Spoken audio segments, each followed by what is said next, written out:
Caríssimas amigas, queridos irmãos da Casa Espírita Francisco de Assis, esse cantinho do bem, essa família amiga, querida, é com muita alegria que estamos com vocês para esse momento de evangelho, de espiritismo, de educação, de interação, de oração, de meditação. Meu coração se enche de alegria pela acolhida carinhosa, fraterna. Então que Deus nos abençoe no nosso encontro e que nós possamos nesse momento elevar o nosso pensamento ao mais alto, agradecendo o Senhor por mais um dia, pela reencarnação.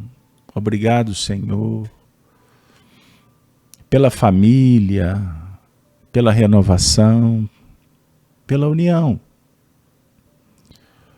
pela conexão com as faixas superiores. Obrigado, Senhor, pelas virtudes em desenvolvimento, a sabedoria, a cada passo da aplicação do conhecimento, do aprendizado. Obrigado, Senhor, pela saúde, pelo alimento. Obrigado, Senhor, pelo entendimento. Obrigado, Senhor, pelo vestuário, pelo livro, pela profissão, pelos recursos amoedados que garantem a nossa subsistência. Obrigado, Senhor, pelos espíritos amigos que nesse momento visitam todos os lares que estão conectados com estas imagens, com esse som, com estas vibrações, essa corrente luz que se estabelece, que os bons espíritos visitando para atender o sofrimento, levando o conhecimento, favorecendo a libertação, que possamos também receber a medicação espiritual, o passe magnético, aqueles que necessitados se encontram. Por favor, sugiro, coloque um copo de água, vamos orar com fé, pedindo aqueles elementos do mundo espiritual que possam, assimilados, favorecer as terapêuticas, o tratamento espiritual, que nesse momento possamos respirar profundamente, nos percebendo, sentindo o corpo, valorizando cada célula, cada princípio psíquico, espiritual que nós organizamos pela nossa mente, estruturando o corpo físico. Obrigado, Senhor. Obrigado, Senhor. Ensina-nos, fazendo-nos instrumento da Tua paz. Onde houver ódio, que eu leve o amor. Onde houver ofensas, que eu leve o perdão. Ó Senhor, fazei de nós instrumentos da Tua paz, do Teu amor. Senhor, que eu procure mais perdoar do que ser perdoado, compreender do que ser compreendido, amar do que ser amado, pois é dando que se recebe, é perdoando que somos perdoados, e é morrendo que viveremos para a vida eterna. Obrigado, Senhor. Obrigado, Senhor. Que tenhamos a inspiração, a proteção para levar a Tua mensagem para todos aqueles que nesse momento se matricularam nesta festa espiritual que é o estudo do teu Evangelho. Sê conosco, agora e sempre. Que assim seja, graças a Deus. Pessoal, como eu disse, é uma alegria por reencontrá-los, por nos encontrarmos, nos conhecermos. Espero que possamos construir o tema da noite em grupo. Vamos lá? Pois bem. Antes, vou convidá-los a buscar na memória, eu sei que vocês conhecem esse texto, capítulo 18, do Evangelho segundo o Espiritismo. Olha que beleza, hein? Muitos os chamados. O Senhor da vida nos conclama para uma vida melhor, qualificada. Um tempo em que viveremos harmonicamente. Fraternidade, base. Igualdade de oportunidades diante da lei. Liberdade, ampliação de consciência. Expansão do mundo mental. Liberdade em Minas Gerais representa a nossa história. Inconfidentes bradaram pela liberdade.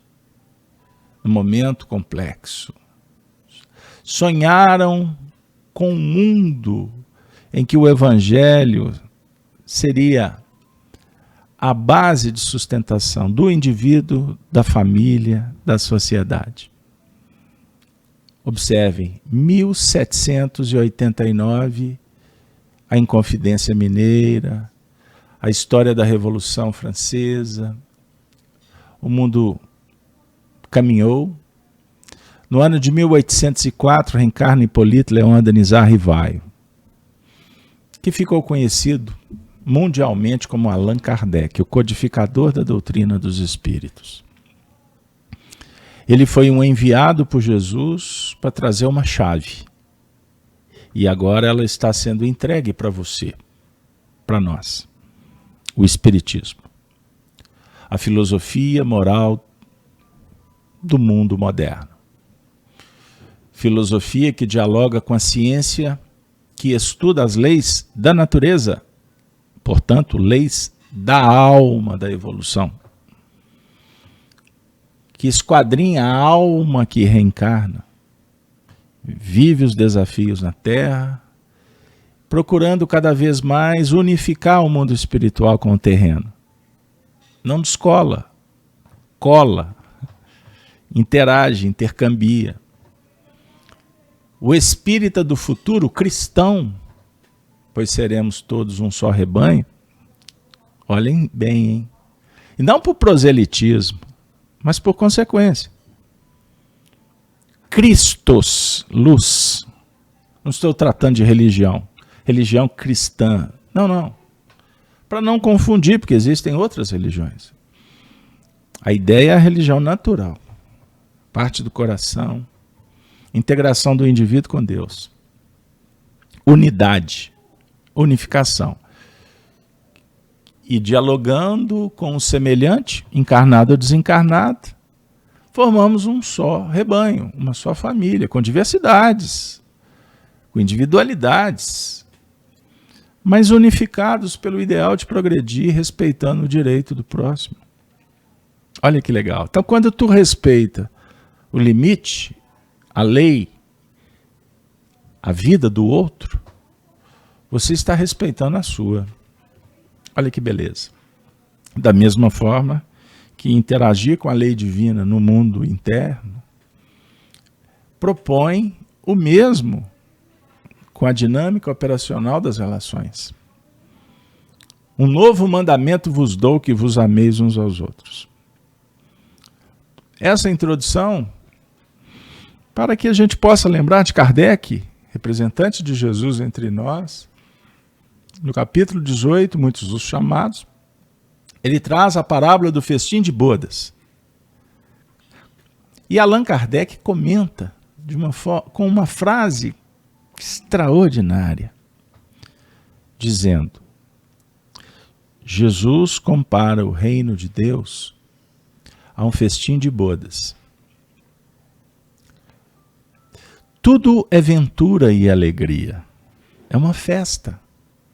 É o casamento do filho. O pai celebra. O pai organiza, festeja. E sai para convidar. Convidar a todos. É certo que nem todos aceitaram o convite, mas foram chamados. Alguns se prontificaram, mas não estavam com a roupa adequada. Mas o que importa? O indivíduo. Era um bebê, foi criado, educado, cresceu, virou um homem. É a maturidade que o indivíduo vai conquistando. E naturalmente ele não vai ficar na casa do pai, ele vai seguir a vida.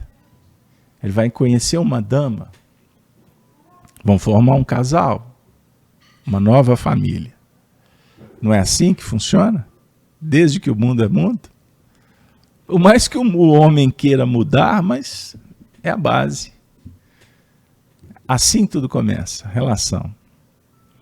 Pois bem, amigos, que beleza! Só que nós estamos dialogando agora com um psiquismo que cresce, se desenvolve em conhecimento, habilidade, lidando com a lei divina que está na consciência. E ele vai, naturalmente, adquirindo, portanto, autonomia. Olha que beleza. Você está adquirindo conhecimento. O conhecimento é o maior poder que você pode ter. Na Terra, temos problemas em adquirir conhecimento, por um monte de razões. Mas vale o esforço de procurar. Per si. Procure. Faça a sua parte, que você vai adquirir méritos e você vai se libertar. Você vai superar todas as inibições do caminho. Então nós temos que celebrar ventura e alegria. Festa. É uma festa estar aqui com vocês. Minhas amigas, meus amigos, nós viemos não para falar da parábola do festim de bodas. Podemos um dia voltar, se a coordenação assim desejar. E se vocês também pedirem aí, por que não? Embora aproveite para convidá-los para conhecer o nosso canal, Gênese, se a coordenação me permite. Somos amigos, inclusive, estamos juntos lá no canal Gênese também, não é isso? Então, pessoal, a família Francisco de Assis vem aqui, mas nós estamos aqui com vocês também, é troca. Todo mundo crescendo junto, olha que beleza. Então, hoje nós vamos trabalhar a parábola do mordomo infiel. Olha, que é um desafio. Sabe por quê? Para vocês terem uma ideia, essa parábola, ela está contida no evangelista Lucas, texto atribuído a ele, versículo 1 ao 13. Naturalmente eu não tenho como fazer miudinho com vocês, pegar versículo por versículo, porque cada versículo é 4 horas de bate-papo, ainda mais com o mineiro, que adora contar um caso.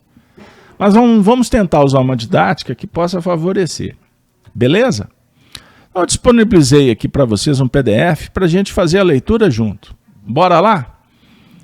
O texto diz assim: E dizia também aos seus discípulos. Dizia quem? Quem disse? Aos discípulos. O mestre. Jesus. Ele vai contar uma história. Havia um certo homem rico, o qual tinha um mordomo.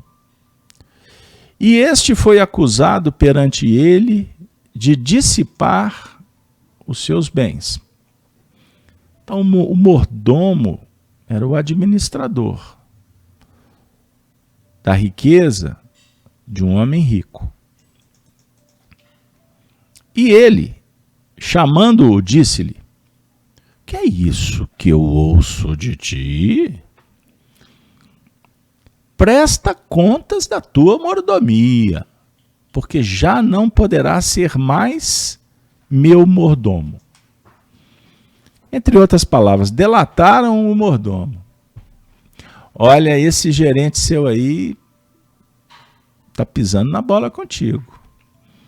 Então, o senhor, o empresário, o administrador, o comerciante, enfim, ele chama esse mordomo e fala assim, olha, você presta conta, porque não poderá ser mais meu mordomo.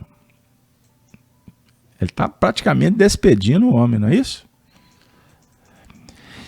E o mordomo disse consigo, que farei, pois, que o meu senhor me tira a mordomia? O que eu vou fazer? Eu vou perder o emprego. Aí ele diz assim, cavar não posso, de mendigar tenho vergonha. Versículo 4. Eu sei o que hei de fazer, para que, quando for desapossado da mordomia, me recebam em suas casas. Olha que legal. Ele descobre, ele vai montar uma estratégia. Bom, já que o meu chefe vai me mandar embora, vou perder esse emprego, então já sei o que eu vou fazer. Para que eu seja recebido em casas. Em suas casas. Casas de quem? Dos devedores. E chamando a si cada um dos devedores do seu senhor, vamos imaginar que ele tinha uma padaria. Ele pegou o caderno lá, todos os clientes que deviam. Falei assim, olha, eu vou ficar bem com essa turma aí, porque amanhã eu posso precisar deles. Aí ele chama e disse ao primeiro, quanto deves ao meu senhor? E este respondeu, bom, eu devo 100 medidas de azeite. E disse-lhe, toma a tua conta. E assentando-te já, escreve aí 50. Olha só. Escreve aí na caderneta. Ao invés de 100, ponha 50. É isso que você vai passar a dever a partir de agora. Aí, ele chamou o outro. E tu, quanto deves? E ele respondeu, 100 alqueires de trigo. E disse-lhe então, toma a tua conta e escreve 80. Pô, o indivíduo devia 100, anota aí, põe 80. Continuando. E louvou aquele senhor o injusto mordomo, por haver procedido prudentemente. Porque os filhos desse mundo são mais prudentes na sua geração do que os filhos da luz. Olha que versículo emblemático.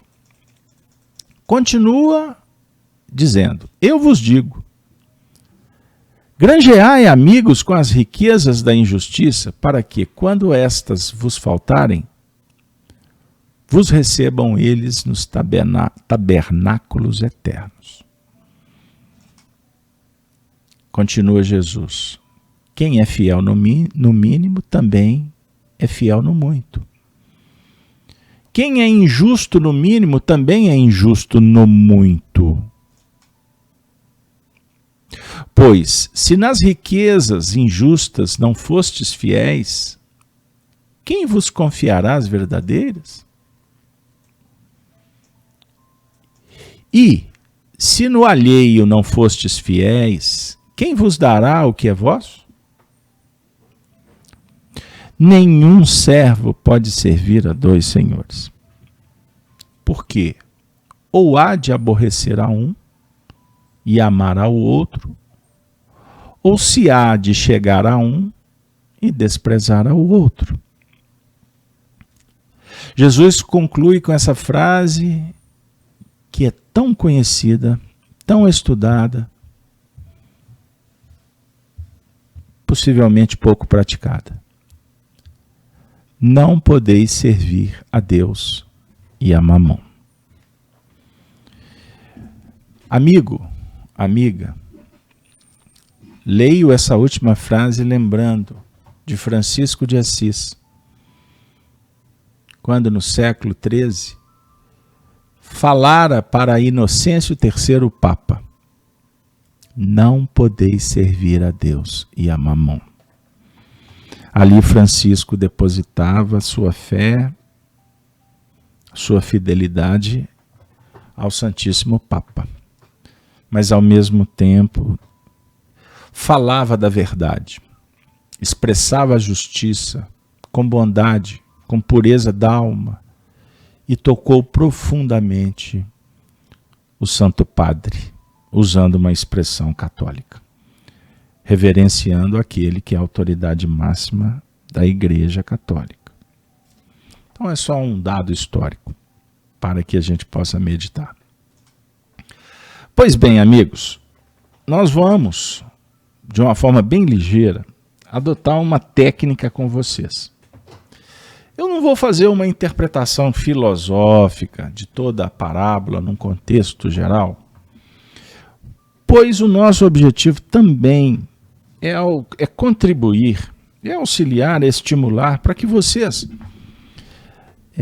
se familiarizem com a interpretação do Evangelho, que aqui numa escola que é tradicional no movimento espírita, em Belo Horizonte, especificamente na União Espírita Mineira, no Grupo Emmanuel e outras casas, que aprendemos com Emmanuel a interpretar versículo por versículo.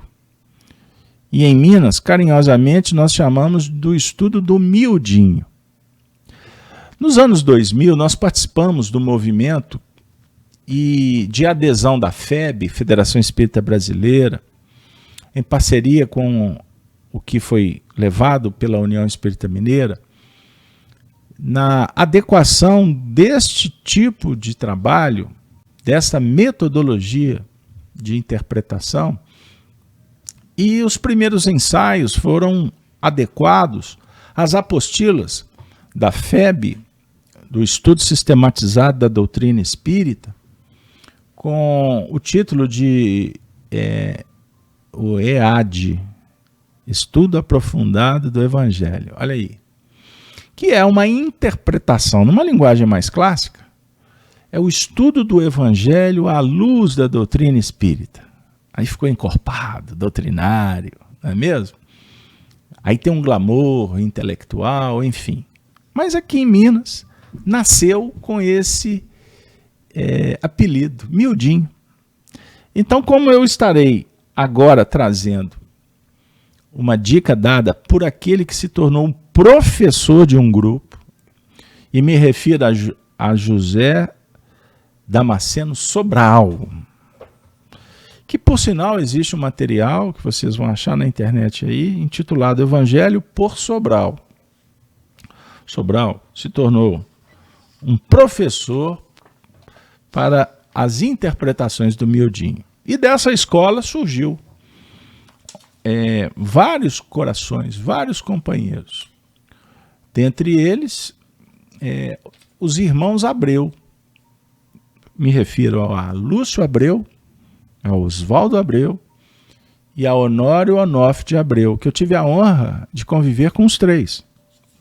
Sendo que o Honório, que se tornou o mais conhecido dos três, inclusive se tornou mais à frente presidente da União Espírita Mineira, Federativa de Minas, o Honório teve o cuidado de pegar os estudos do Sobral, deu um revestimento, adequou literalmente com uma linguagem mais filosófica e lançou um livro intitulado Luz Imperecível.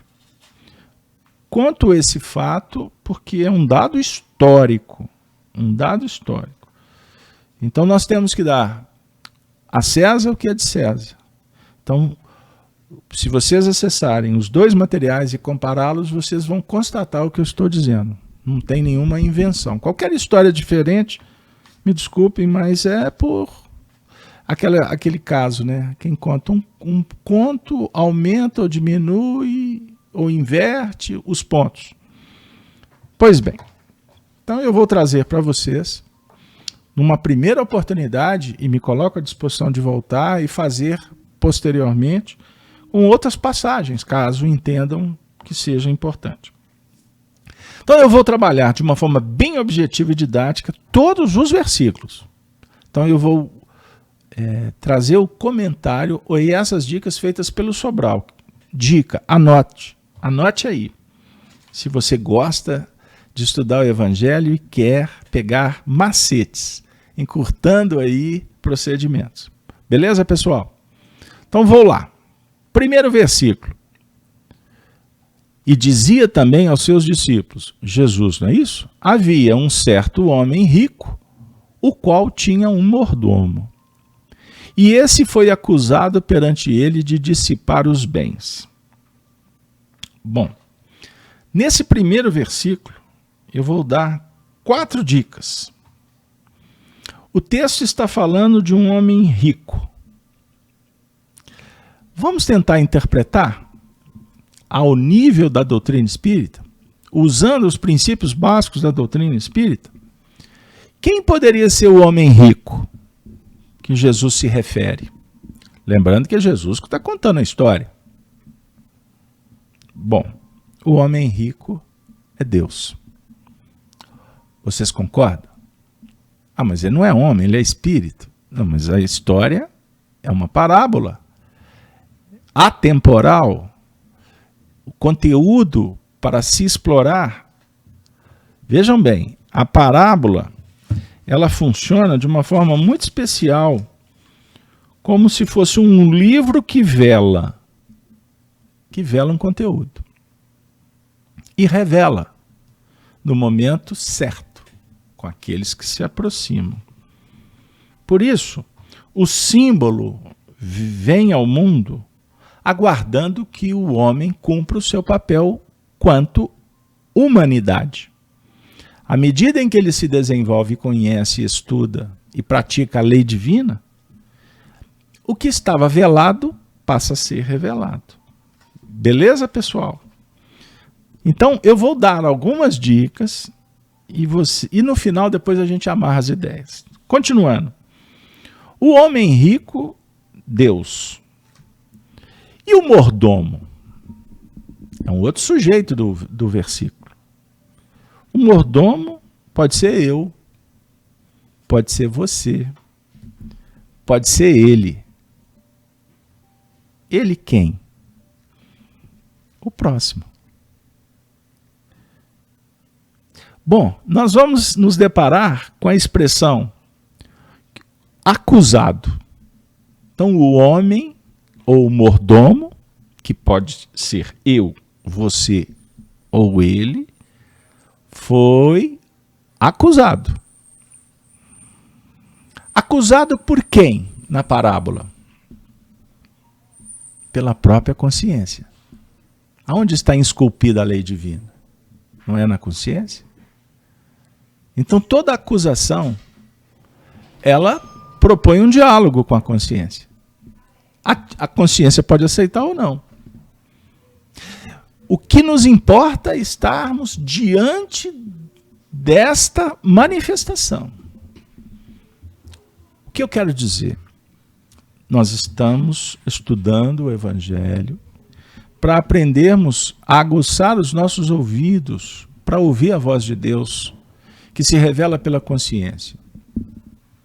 Por isso é importante que a gente trabalhe filosoficamente o Espiritismo, que nos auxilia a conhecer a si mesmo. Pois quanto mais nós nos conhecermos, sob o ponto de vista de possibilidades, de tendências, de aquisições, de habilidades, do conhecimento, nós iremos engajar, nós iremos empreender, nós iremos trabalhar,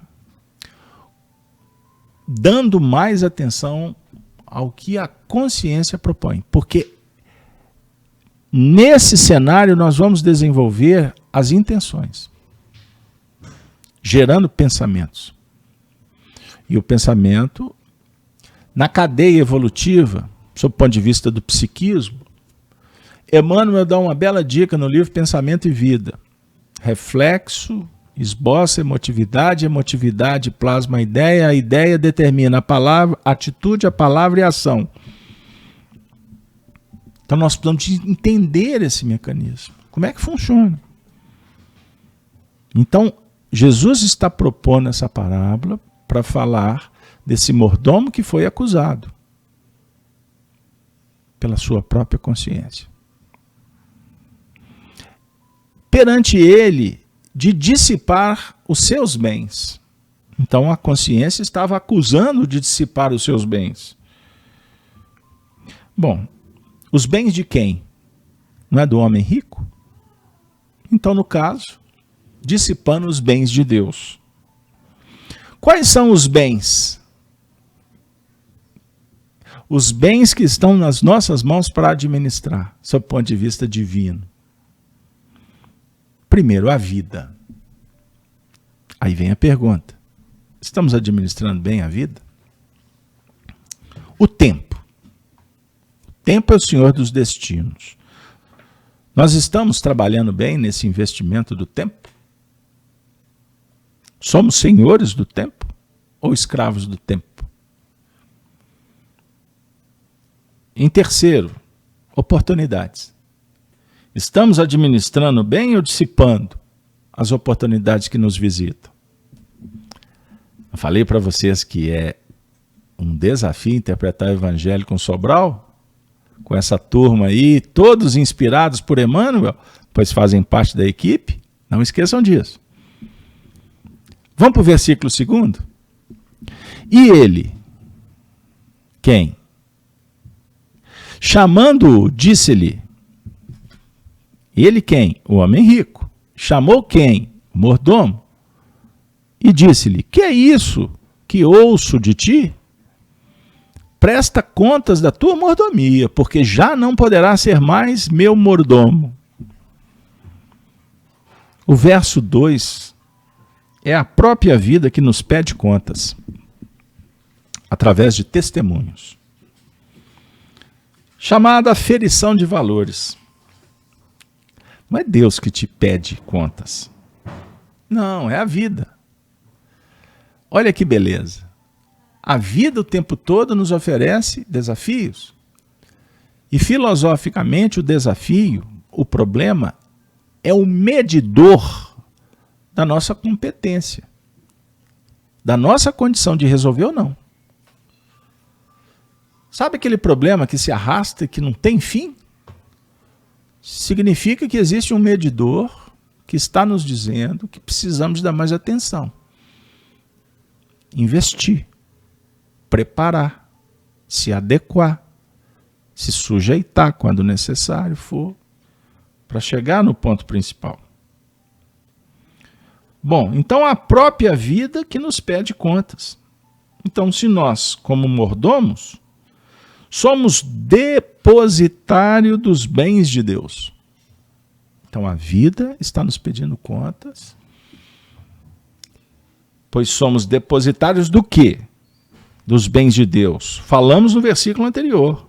A vida, o tempo e as oportunidades. Olha que beleza. Vamos para o versículo 3? E o mordomo disse consigo, que farei?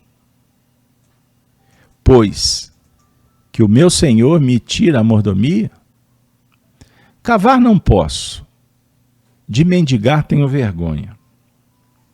Bom, então nós vamos achar aqui a expressão tirar a mordomia.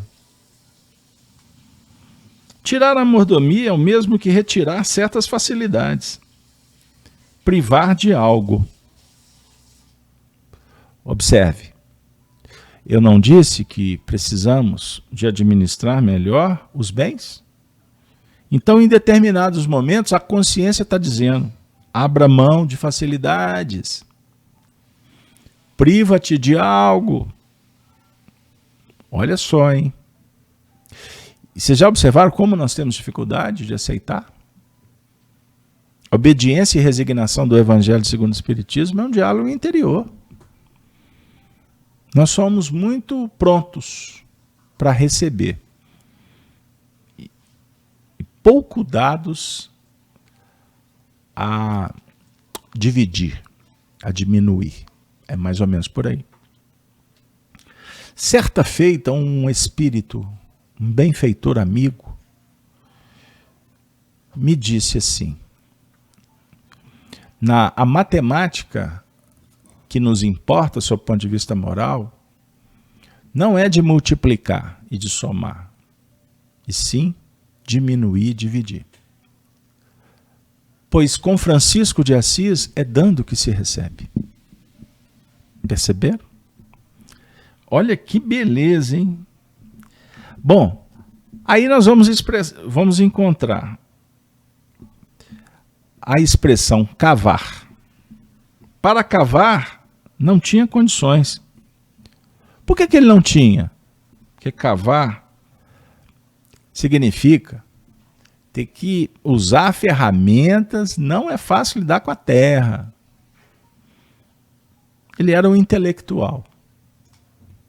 Pois trabalhar com a terra, sob o ponto de vista do Evangelho, é o coração, é o sentimento.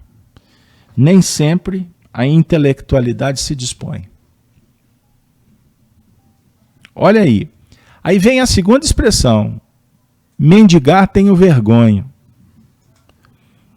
Acostumado a manter-se, tinha vergonha de pedir. Vocês já ouviram aquela expressão? É muito mais fácil você ajudar do que ser ajudado? Pois nós temos dificuldade. Pois vestimos uma toga chamada orgulho. Nos arvoramos da arrogância de sermos juízes de causas externas, aonde definimos o que é o certo, o que é o bom, o que não é. Mas quando o assunto é a jurisdição íntima, nós temos profundas dificuldades de pedir. Me ensina. Posso? Dá licença? Eu não sei. Isso não é para mim? Isso não dá na minha conta bancária? Meu cartão de crédito não suporta? Perceberam, gente? Por favor, me leve ao banheiro. Passe uma noite comigo no hospital. É o orgulho.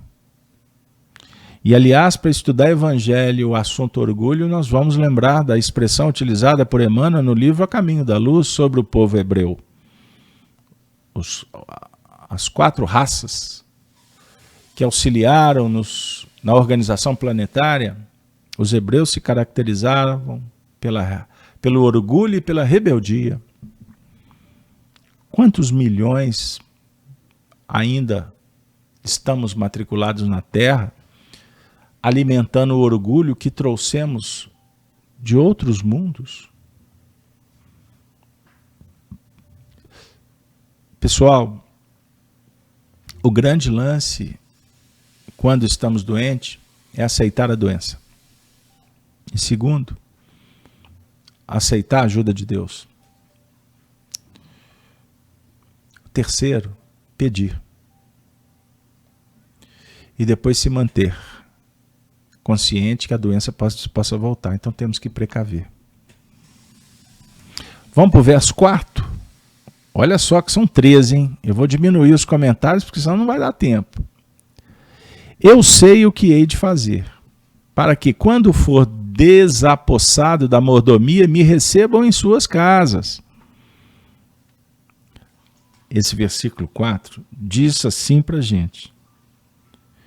Medita, no caso o mordomo, o gerente, o funcionário do homem rico, ele medita e chega à conclusão que precisava angariar simpatias, fazer amizades. Olha que interessante. Que me recebam em suas casas. Receber em suas casas significa abrigo, apoio e solidariedade. Aí o que ele faz na sequência? E chamando a si cada um dos devedores do seu senhor, Os devedores eram do Senhor, não eram devedores dele. Disse ao primeiro: quanto deves ao meu senhor? Olha que beleza. Então ele chama os devedores, que somos todos nós. Uns devem mais, outros menos. Na medida em que se utilizam dos bens do Senhor. Quem tira mais, mais deve. Não é verdade? Então a essência desse versículo dialoga com tomar consciência dos deveres. Somos usufrutuários. Portanto, na contabilidade divina, nós recebemos tanto que é impossível pagar se a gente fosse pensar nesses termos. Agora, é certo que uns mais, outros menos. Aí nós vamos para o versículo 6. E ele respondeu: 100 medidas de azeite. E disse-lhe: toma a tua conta e, assentando-te, já escreve 50. Vejam bem, o que significa isso? 100, olha só, 100 menos 50, que ele pediu para anotar 50, é igual a 50. Então, veja bem, 100 menos 50 é igual a 50, 50 de obrigações para o mordomo. A definir azeite, remédio, consolação. Olha que beleza. O azeite sendo tratado como remédio e consolação. E a consolação aqui é um diálogo com a verdade. O Espiritismo é o conhecimento. O Consolador prometido. Então, na verdade, ele está diminuindo de 100 para 50 para definir para o terceiro, paga 50, porque os outros 50 é minha responsabilidade. Sou eu que tenho que me responsabilizar. No versículo 7, olha que beleza, hein? Vocês estão vendo o encantamento desse texto? Versículo 7, disse depois a outro: e tu, quanto deves? E ele respondeu: 100 alqueires de trigo. E disse-lhe: toma tua conta e escreve 80. Bom, gente, a conta é a mesma. 100 menos 80 é igual a 20. A definir que 20 estava na cota do mordomo e não daquele que devia. Ele assume, ele traz para si essa responsabilidade. E o texto fala de alqueires de trigo. Bom, se refere a alimento. No anterior, o que devia 100, que ele diminui para 50, era azeite, que traduzido em remédio e consolação. Agora é trigo, e é alqueire de trigo. A definir alimento. Terra para se produzir alimento. Então a terra é o coração. É no coração que você produz a sustentação. Jesus se autoproclama o pão feito de trigo. Laura, no livro Nosso Lar, traz uma expressão belíssima: o amor é alimento das almas. Então a ideia é o seguinte: olha, 100 menos 80 é igual a 20, tu deve 80, 20 comigo, e vamos produzir, vamos amar, porque esse 20, esses 20% é capaz de produzir muito mais amor, porque entra na cota da qualidade, na expressão de um sentimento genuíno. Então, até aqui, o mordomo já tinha assegurado com o seu proceder o indispensável para viver.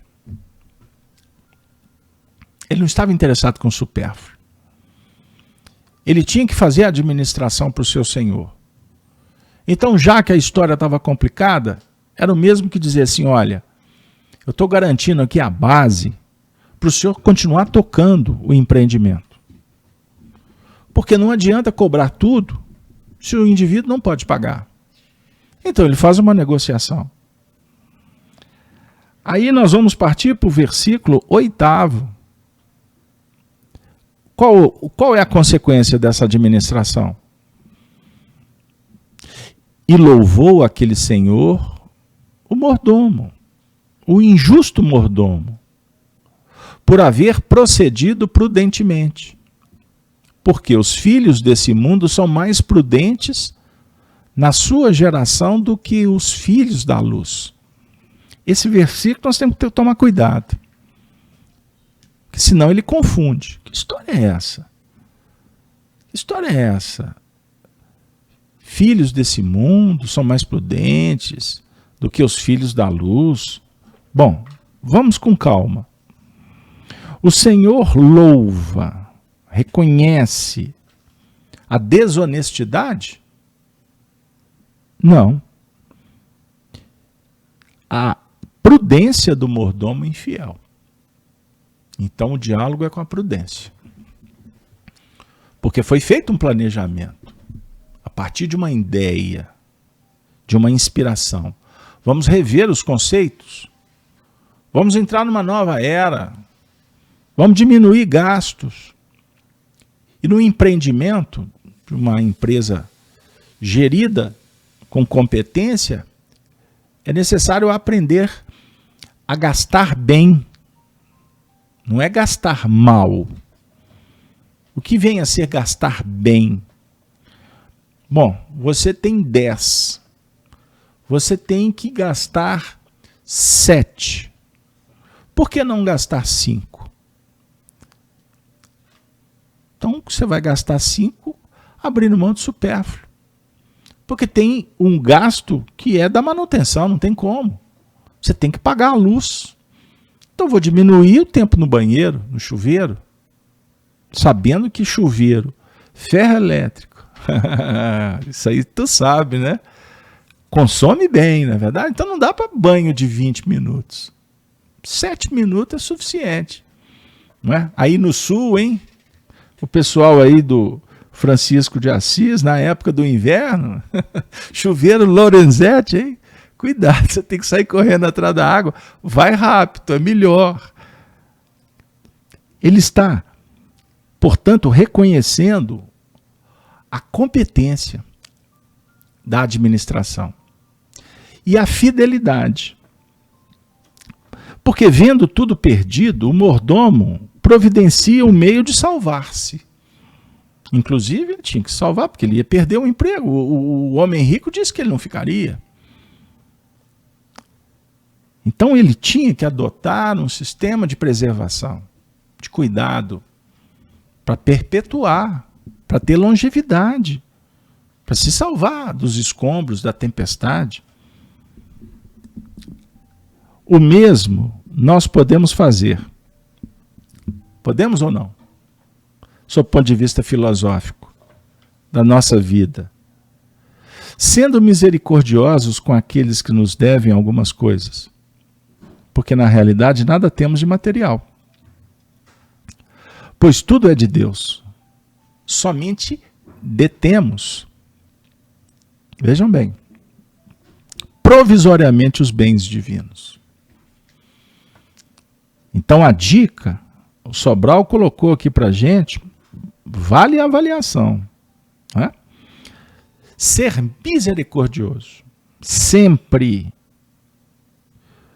uma vez que nada temos a não ser os bens divinos, as aquisições da alma. Então, seja misericordioso. Das bem-aventuranças, numa escala de grandeza, misericórdia é a última e a mais especial. Cuidar das misérias do coração, misericórdia. Estar sensível no trato da vida. Isso é fundamental. E quanto mais administramos os bens da alma, mais nos graduamos na hierarquia dos mundos. É verdade. Aí nós vamos encontrar a expressão os filhos desse mundo. Bom, os filhos deste mundo são os materialistas que se esmeram em produzir e ganhar. Os filhos da luz são os espiritualistas em geral que nem sempre se empenham na prática do bem com a dedicação devida. Opa! Eu não disse que esse versículo surpreende? Se os filhos desse mundo são os agentes que cuidam das coisas materiais, que se esmeram em produzir e ganhar, por isso são tratados como prudentes, os filhos da luz, nesta expressão, são aqueles espiritualistas, em geral, que nem sempre se empenham na prática do bem com a dedicação devida. E é devido que você pergunte: qual é a dedicação? Voz da consciência. A definir que a maioria dos espiritualistas costumamos sentar na cadeira da indiferença, nos julgando com a expressão jurídica da presunção de inocência, sob o ponto de vista sofisticado de nos julgarmos santos, bons, belos, fiéis, e aí a gente relaxa. E o perigo está no relaxamento. Perceberam? Vamos para o versículo 9? Eu não disse para vocês? O ritmo está indo bem. Vai dar para concluir. O verso 9 diz assim: e eu vos digo, Jesus agora, hein? Prepara aí. Vamos ouvir o mestre. Granjeai amigos com as riquezas da injustiça. Em algumas traduções, iniquidades. Para que, quando estas vos faltarem, vos recebam eles nos tabernáculos eternos. Olha que beleza. A ordem é fazer amigos. Jesus está ordenando. A ordem é sublime, divina. Bem-aventurados os que têm ouvidos de ouvir e olhos de ver. A ordem é fazer amigos. Ao invés de fazer inimigos movimentando as riquezas materiais quando damos alguma coisa ou prometemos algo, estamos dando ou prometendo o que não nos pertence. Logo, se trata de uma riqueza da iniquidade. Vejam bem, gente. Essa frase é para se estudar. É para se estudar. Porque ela propõe muitos ângulos, muitas reflexões. O Sobral, inspiradamente, deixou registrado a importância de Jesus voltando-se ao trato com o semelhante. Faça amigos. É por aí. Mas fazer amigos é ser amigo. É dar a vida pelos amigos. Não existe amor maior. Essa expressão está contida no Evangelho de João. Não existe amor maior do que dar a vida aos seus semelhantes. Capítulo 15 de João ou 16? Você acredita que eu fiquei na dúvida? Pesquisa aí para mim. Nós não podemos perder para a memória. Não existe amor maior do que dar a vida pelos amigos. Pois bem, amigos, as coisas materiais, quando a gente afirma que deu ou emprestou, como se fosse posse, nós estamos enganando a nós mesmos. Porque não é seu. Nós somos administradores. nós detemos. Tanto é verdade que você não leva na gaveta do caixão para a realidade espiritual. Isso é riqueza da iniquidade. E muitas vezes assolando, humilhando, se sentindo credor e indo às vias de fato para tirar proveito, para ter retorno. Sobral, inspirado por Emmanuel, por Jesus, pelo Evangelho, pela doutrina espírita, está nos dando um toque de classe. Cuidado. Elas vão nos faltar porque todas as riquezas da iniquidade são transitórias. Mas as amizades, que com elas granjeamos, transformam-se em tabernáculo, isto é, em amparo para a vida eterna, ou seja, indestrutíveis. Indestrutíveis. Perceberam, gente? Tem uma cena, eu vou citar o filme nosso lá. Eu gosto de citar o livro, tá bom? Porque o filme tem um roteiro ali, beleza, nos emociona, vale assistir várias vezes, por sinal. Mas o livro é outra história. É filosofia, é estudo. Mas no filme tem uma cena que retrata uma senhora que foi atendida muitas vezes no consultório do André Luiz, o autor espiritual, que fez várias consultas gratuitas, atendia os necessitados. Era um percentual pequeno, perto da grande clientela dele. Informo-vos que André Luiz é um pseudônimo. Existem várias teorias, que ele foi Faustino Esposel, um psiquiatra, que ele foi Oswaldo Cruz, Carlos Chagas, não importa. Vale o roteiro dos três. E no mundo espiritual, ele se depara com essa pessoa que ele atendia, iluminada, numa outra condição, muito melhor do que a dele. Quem é a senhora? Ah, eu fui uma das suas pacientes, lembra? Ela estava ali, com a riqueza espiritual, não da iniquidade.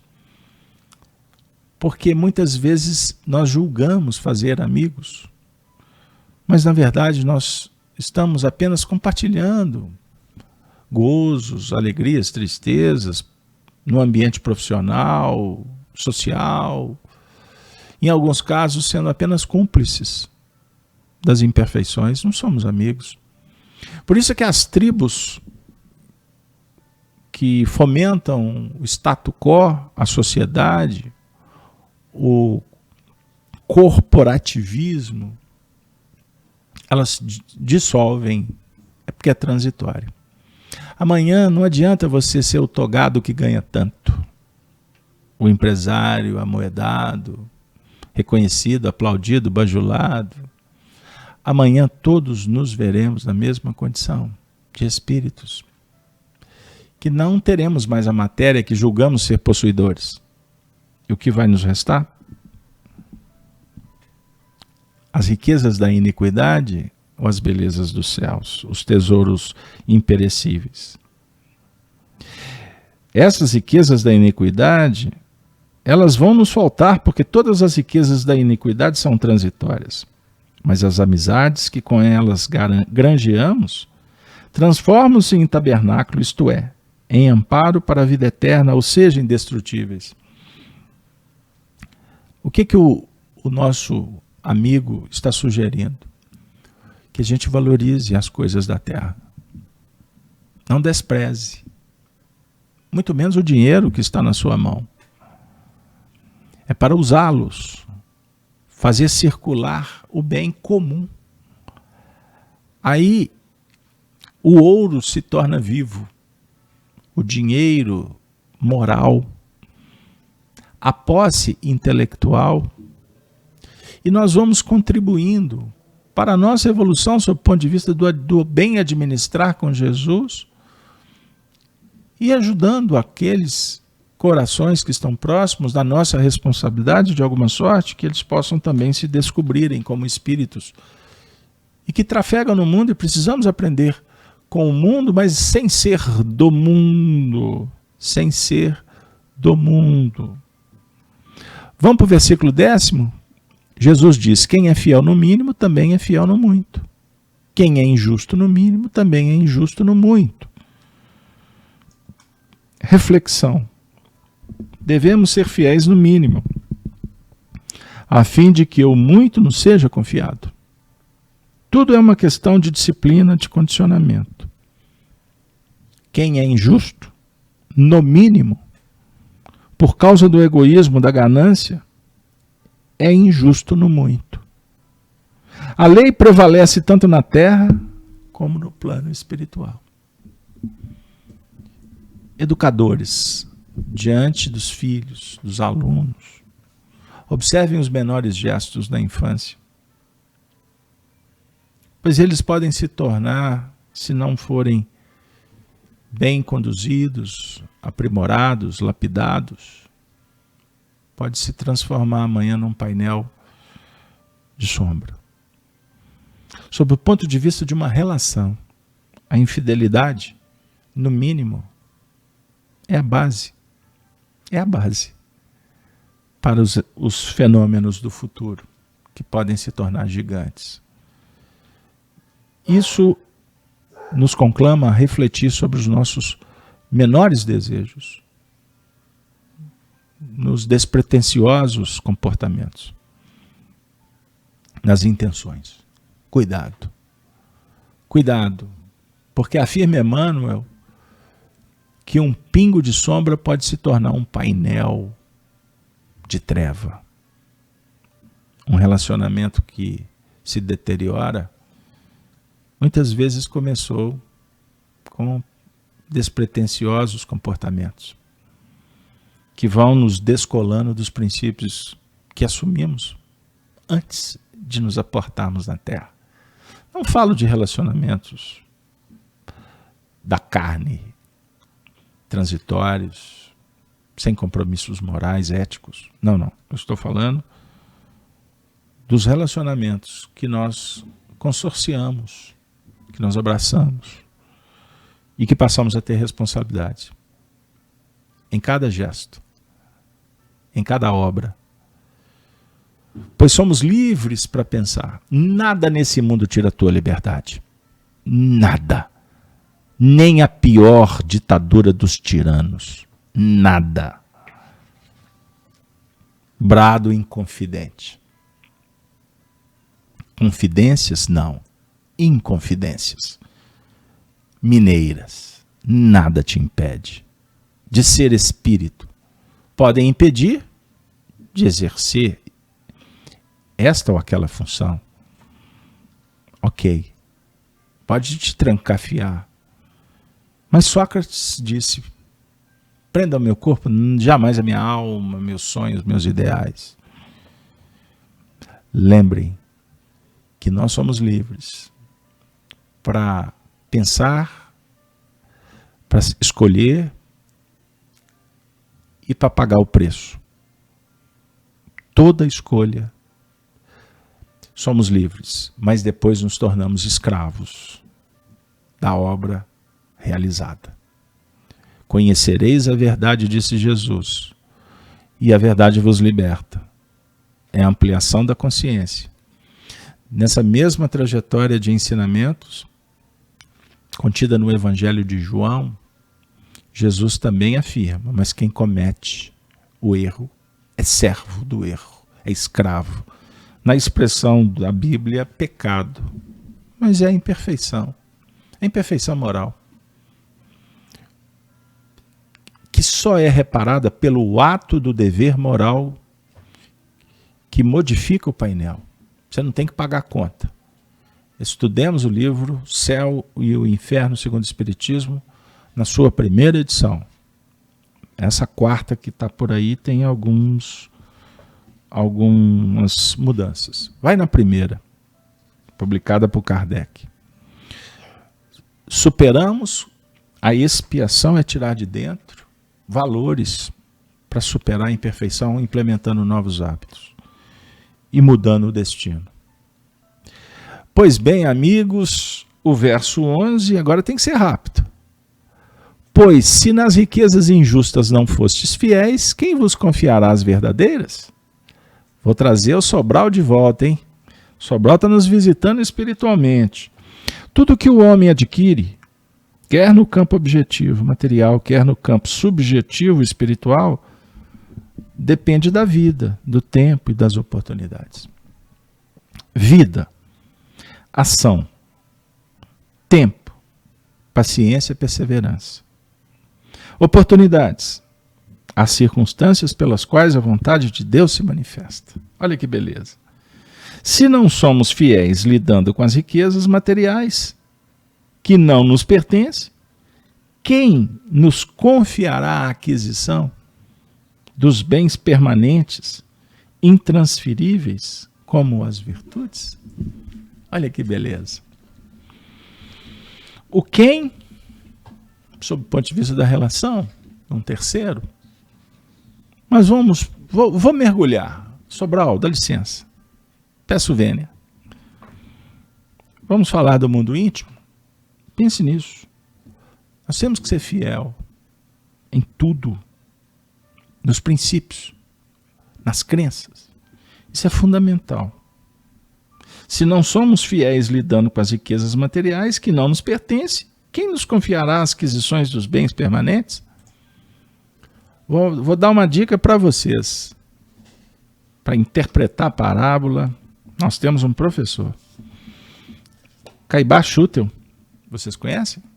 No livro Parábolas e Ensinos de Jesus. Editora, o Clarim. O mesmo Clarim que é a editora do meu livro. Parceria com Arnaldo Rocha. Para quem não conhece, posso mostrar? Chico Diálogos e Recordações. Chico Xavier, do Calvário à Redenção. Chico Diálogos e Recordações, editora O Clarim. E Chico Xavier, do Calvário à Redenção, editora M. Acessem essas obras. Mas vamos voltar aqui. Então, Caibá Schutel, olha que beleza. Ele vai falar sobre a importância da fidelidade. Ele cita Paulo. O apóstolo Paulo, demonstrando sua lealdade, sua constância, sua fidelidade, sua firmeza de caráter, dizia: quem me separará do amor de Cristo? A fidelidade é a pedra de toque com que se prova o grau do caráter do homem. É fiel nos seus deveres? Tem forçosamente todas as qualidades exigidas ao homem de caráter: reconhecimento, gratidão, indulgência, caridade, amor, porque a verdadeira fidelidade não se manifesta com exceções ou preferências. Não. Aquele que caminha para se aperfeiçoar em tudo, obedece à sentença de Jesus: sede perfeitos, como perfeito é o vosso Pai Celestial. Vamos ao versículo 12? Ah, pessoal, o versículo 12 é sensacional também. O versículo 12: e se no alheio não fostes fiéis, quem vos dará o que é vosso? Sobral diz assim: se no trato com os bens alheios, cuja correção no uso é que nos faculta a conquista das virtudes, deixamos de ser honestos, nós próprios, com a nossa maneira de proceder, obstruímos as oportunidades para as conquistas verdadeiras, eternas e intransferíveis. Um administrador pode perder o cargo e as vantagens inerentes à função. Contudo, conforme sua conduta, fará e conservará amigos. Vejam bem que desafio. Ele está dizendo para todos nós que podemos perder a nossa posição, podemos ser destituídos dos encargos, Podemos ser chamados para enfrentar a doença, a desencarnação. A vida pode trazer muitas novidades, muitas surpresas. O que vale? É guardarmos esse tesouro, a amizade. Guardando-a no lado esquerdo do peito, no coração. E aí eu sou obrigado a viajar para as terras de Minas, pedir licença para vocês do Sul, para lembrar do nosso compromisso, que na amizade, fundamentada na fraternidade, na igualdade, na liberdade, nós vamos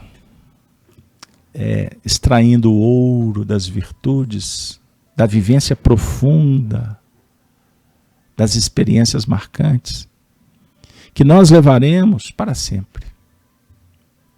Então, em Minas, nós aprendemos a cantar que amigo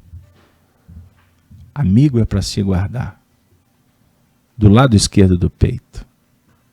Olha só.